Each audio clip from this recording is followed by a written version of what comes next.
నువ్వు మారవు. నా సంగతికేం గానీ ఏంటి పార్తుగాడు వచ్చాడంటగా? నువ్వు రాలా, అలాగే వాడొచ్చాడు. నేను రావడానికి ఆడు రావడానికి తేడా లేదు. అల్లుడు సీజన్లు అంటాడు, వస్తాడు పోతాడు. మనవడు చెట్టు వస్తే పాతుకుపోతాడు. యా బాబాయ్ ఎప్పుడొచ్చావు? ఇప్పుడేనమ్మా. ఎన్నాళ్ళు క్యాంపు? సమ్మర్ కదా, జస్ట్ 2-3 months ఉండి వెళ్ళిపోతాను. సారీ అమ్మా, మొన్న ఎంగేజ్మెంట్ కి రాలేకపోయాను. పెళ్లి కొడుకు యావరేజ్ అంట కదా అనుకున్నారు. కిట్టు, వీడే పార్థు. వీడేంటి ఇంత ఎంత ఉన్నాడు? వీడు పారిపోయిన తర్వాత నీకు పెళ్ళయింది. ఇంకా నయం, వచ్చిన తర్వాత శోభనం లేదు. ఏం చదువుకున్నావు బాబు? ఈ ఆలోచించేది చదువుకునే రోజులు ఆలోచిస్తే మంచి డిగ్రీ అయినా వచ్చేది.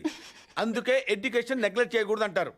Knowledge is divine. ఆహా. అంటే జ్ఞానం వైన్ లాంటిది, ఎంత తాగితే అంత బలం అన్నమాట. ఏంటంటే ఇటు చూస్తున్నావు? ఇంగ్లీష్ రాదా? డివైన్ అంటే వైన్ విస్కీ కాదండి, చాలా గొప్పదన్నారు. ఓహో, ఇప్పుడు అలా కూడా రాస్తున్నాను అన్నమాట.